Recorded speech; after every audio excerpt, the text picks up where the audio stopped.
Hi friends, welcome to paperless knowledge. आज है 23 जुलाई और आज हम बात करेंगे आज के कुछ करंट अफेयर्स क्वेश्चंस का। साथ ही वीडियो के अंत में हम लोग कुछ क्वेश्चंस पे बात करते हैं, चर्चा करते हैं, जो कि आपके परीक्षाओं की दृष्टि से बहुत महत्वपूर्ण क्वेश्चंस होते हैं। तो उसे आप अपनी डायरी में नोट करते चलिएगा। वो आपके परीक्षाओं में 1 नंबर के क्वेश्चन के रूप में पूछे जा सकते हैं। अगर अभी तक आपने हमारे चैनल को सब्सक्राइब ना किया है तो इसे सब्सक्राइब कर लें, बगल में दिए हुए बेल आइकन को जरूर प्रेस करें, जिससे कि आपको हर नोटिफिकेशन मिलती रहे। टेलीग्राम से भी जुड़ सकते हैं। टेलीग्राम के लिंक हमने अपने डिस्क्रिप्शन बॉक्स में दे रखा है, वहाँ से जाके डेली की PDF फाइल डाउनलोड कर सकते हैं। चलिए बात करते हैं आज के क्वेश्चंस की। तो आज का पहला क्वेश्चन, स्वर्ण जयंती शहरी रोजगार योजना कब शुरू की गई? तो यहाँ पे आपके 4 ऑप्शन दिए गए हैं। चारों में जो सही आंसर है वो है आपका ऑप्शन ए, 1997। तो यहाँ पे स्वर्ण जयंती शहरी रोजगार योजना की बात की जा रही थी, तो उसकी शुरुआत 1997 में की गई है। वहीं दूसरा क्वेश्चन है आपका, व्यावसायिक बैंक का राष्ट्रीयकरण किया गया, कब किया गया? 4 ऑप्शन यहाँ भी आपके दिए गए हैं। चारों में जो सही आंसर है वो है ऑप्शन ए, 1969 में। ठीक, तो दोनों आंसर अपने आंसर से मिला लीजिए, अपने डायरी में नोट कर लीजिए। 1 नंबर का क्वेश्चन आता है ये, तो दोनों क्वेश्चन आपके महत्वपूर्ण हैं, परीक्षाओं में ये 1 नंबर में पूछे जाते हैं। चलिए बात करते हैं नेक्स्ट क्वेश्चन की। तो नेक्स्ट क्वेश्चन है हमारा, हाल ही में जोरम मेगा फूड पार्क का उद्घाटन कहाँ किया गया? यहाँ पे आपके 4 ऑप्शन दिए गए हैं। चारों में जो सही आंसर है वो है ऑप्शन बी, मिजोरम में। तो मिजोरम में यह केंद्रीय मंत्री हरसिमरत कौर बादल के द्वारा जो है इसका उद्घाटन किया गया। इसमें 500 लोगों को रोजगार प्रदान करेगा। कितने लोगों को ये रोजगार प्रदान करेगा? 500 लोगों को। ठीक, और उसके साथ साथ यह जो है CPC और PCC जल ग्रहण क्षेत्रों में लगभग 25,000 किसानों को लाभान्वित करेगा। कितने? 25,000। यहाँ पे हमने CPC और PCC की बात की, तो CPC का मतलब कोर प्रोसेसिंग सेंटर और PCC का मतलब प्राथमिक संस्करण केंद्र होता है। ठीक, और यह जो है मिजोरम राज्य में संचालित होने वाला पहला मेगा पार्क है। इसमें cold storage, hardware house, aseptic pipeline, packing पकने वाले चैम्बर और मसाले सुखाने की सुविधा खाद्य परीक्षण प्रयोगशाला के साथ साथ मौजूद है। ठीक, नेक्स्ट क्वेश्चन चलते हैं। नेक्स्ट क्वेश्चन है हमारा, SBI कार्ड के MD और CEO के रूप में किसे नियुक्त किया गया? तो यहाँ पे आपके 4 ऑप्शन दिए गए हैं। चारों में जो सही आंसर है वो है ऑप्शन डी, अश्विनी कुमार। तो अश्विनी कुमार का पूरा नाम अश्विनी कुमार तिवारी है और इनको 2 साल के लिए नियुक्त किया गया है। इनकी नियुक्ति 1 अगस्त 2020 से लागू होगी। अभी ये जो है जो नियुक्ति हुई है, अभी ये कार्यभार नहीं संभाले हैं।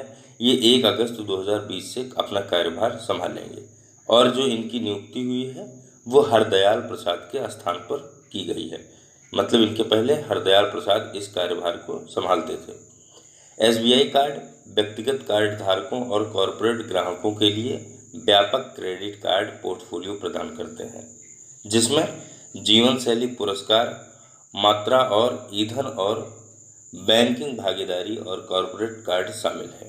ठीक, तो नेक्स्ट क्वेश्चन पे चलेंगे। नेक्स्ट क्वेश्चन हमारा, आत्मनिर्भर भारत के लिए भारत सरकार किसके साथ साझेदारी की? तो यहाँ पे 4 ऑप्शन दिए गए हैं। चारों में जो सही आंसर है वो है ऑप्शन ए, यूनिसेफ। तो भारत सरकार ने अभी हाल ही में यूनिसेफ के युवा के साथ एक हस्ताक्षर किया है। युवा क्या है? युवा इंडिया, उसने इस गठबंधन का नाम रखा है। तो उसके साथ जो है एक हिस्सेदारी पर हस्ताक्षर हुआ है और इसके तहत किस मुद्दे पर काम किया जाएगा? तो साफ साफ आप जान लीजिए कि इसमें के जो है युवाओं को बढ़ावा देने के लिए जो भी प्रयास किए जा सकते हैं वो प्रयास किए जाएंगे, जैसे कि उद्यमिता में लोगों का समर्थन करने के लिए सहयोग, युवा में कौशल निर्माण, परिवर्तन को बढ़ावा देना, युवाओं को करियर मार्गदर्शन प्रदान करना, युवा लोगों और नीति हितधारकों के बीच एक प्रतिक्रिया तंत्र स्थापित करना। ये सारी चीज़ें जो है इसमें इस तरीके से किया जा सकता है। और यह साझेदारी नेहरू युवा केंद्र संगठन और NSS स्वयंसेवकों को एक उपयोगी मंच प्रदान करेगी। नेक्स्ट क्वेश्चन पे चलते हैं। नेक्स्ट क्वेश्चन हमारा, फॉर्म 26AS जिसे हाल ही में समाचारों में देखा गया था, किस संगठन से संबंधित रखता है या किस संगठन से संबंधित दस्तावेज है? 4 ऑप्शन दिए गए हैं। चारों में जो सही आंसर है वो है आपका ऑप्शन सी, केंद्रीय प्रत्यक्ष कर बोर्ड। तो केंद्रीय प्रत्यक्ष कर बोर्ड से यह संबंध रखता है। अब आपको फॉर्म 26AS के बारे में बता दें, तो फॉर्म 26AS एक वार्षिक विवरण है जिसमें करदाताओं द्वारा करदाता की आय पर कटौती किए गए विभिन्न करों की जानकारी शामिल है। अभी हाल ही में सीबीटीटी के आयकर विभाग ने आयकर रिटर्न जल्दी दाखिल करने के लिए करदाताओं की सहायता के उद्देश्य से एक नया फॉर्म 26AS पेश किया है। यह नया फॉर्म सही कर देयता की गणना करेगा और इसे कर प्रशासन में पारदर्शिता लाने की उम्मीद है। ठीक, नेक्स्ट क्वेश्चन पे चलेंगे। नेक्स्ट क्वेश्चन है हमारा, CIPET संस्थान किस केंद्रीय मंत्रालय के अधीन है? यहाँ पे 4 ऑप्शन दिया गया है। चारों में जो सही आंसर है वो है आपका ऑप्शन सी, रसायन और उर्वरक मंत्रालय।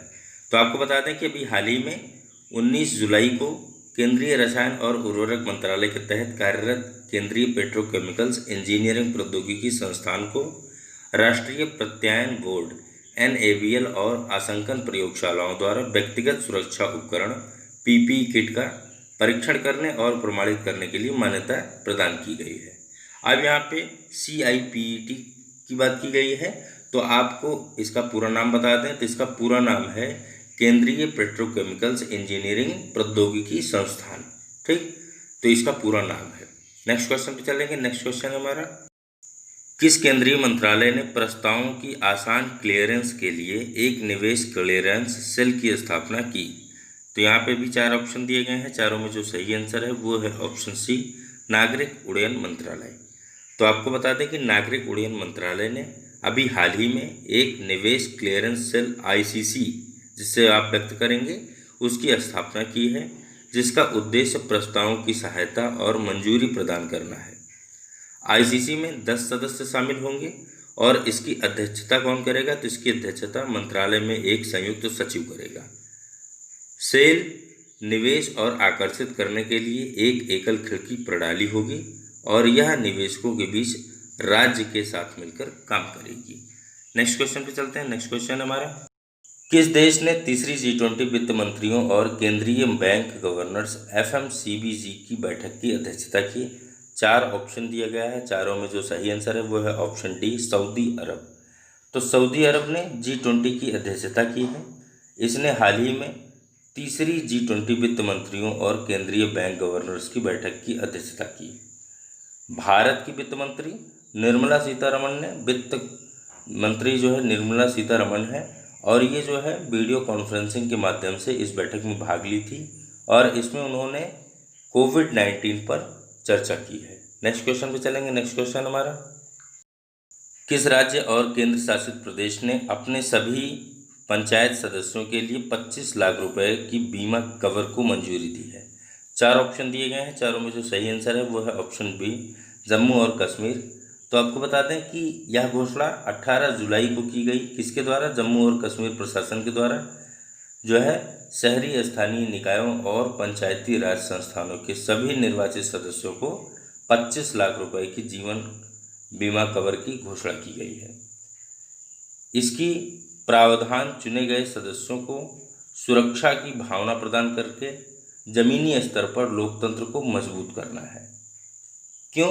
क्योंकि निर्वाचित सदस्य लगातार आतंकवादियों के निशाने पर रहे हैं, इसलिए इनको 25-25 लाख रुपए की बीमा कवर को मंजूरी दी गई है।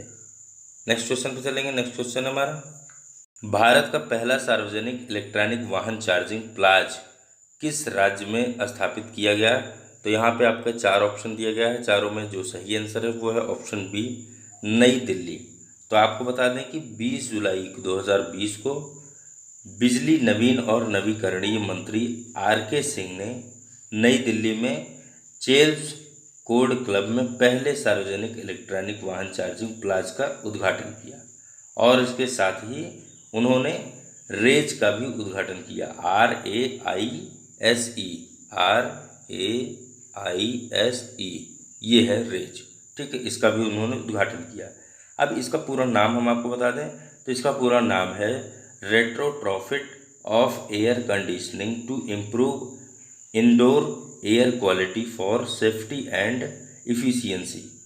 यह EESL और USAID की संयुक्त पहल है। नेक्स्ट क्वेश्चन पे चलेंगे। नेक्स्ट क्वेश्चन है हमारा, NMDC मतलब संयुक्त खनिज विकास निगम के CMD किसे नियुक्त किया गया? यहाँ पे आपके 4 ऑप्शन दिए गए हैं। चारों में जो सही आंसर है वो है ऑप्शन बी सुमित देव। सुमित देव को देश की प्रमुख लौह अयस्क खनन कंपनी NMDC का चेयरमैन और प्रबंध निदेशक नियुक्त किया गया है। वह बैजेंद्र कुमार की जगह लेंगे जो कि इसी महीने सेवानिवृत्त हो रहे हैं। बैजेंद्र कुमार जो कि इस पद पर अभी तक वो कार्यरत थे और वो इस महीने जो है सेवानिवृत्त हो रहे हैं। उन्हीं के स्थान पर सुमित देव को अब राष्ट्रीय खनिज विकास निगम का CMD नियुक्त किया गया है। नेक्स्ट क्वेश्चन पे चलते हैं। तो नेक्स्ट क्वेश्चन में बात करेंगे आज के क्वेश्चंस की। तो आज का क्वेश्चन है, लीची का विश्व में सबसे बड़ा उत्पादक देश है। यहाँ पे आपके 4 देशों के नाम दिए गए हैं, चारों में से एक देश का नाम इसमें सही होगा। 1 नंबर का क्वेश्चन है, परीक्षा में पूछा जा सकता है, नोट कर लीजिए। दूसरा क्वेश्चन है, भारतीय रेलवे एशिया में किस स्थान पर है। यहाँ भी आपके 4 ऑप्शन दिए गए हैं, चारों में से जो सही आंसर है वो आप जाके हमारे कमेंट बॉक्स में कमेंट करिए। तो दोस्तों, अगर आपको वीडियो पसंद आई हो तो इसे लाइक करें, शेयर करें, दोस्तों के साथ शेयर करें, और अगर अभी तक आपने इस चैनल को सब्सक्राइब ना किया है तो इसे सब्सक्राइब कर लें।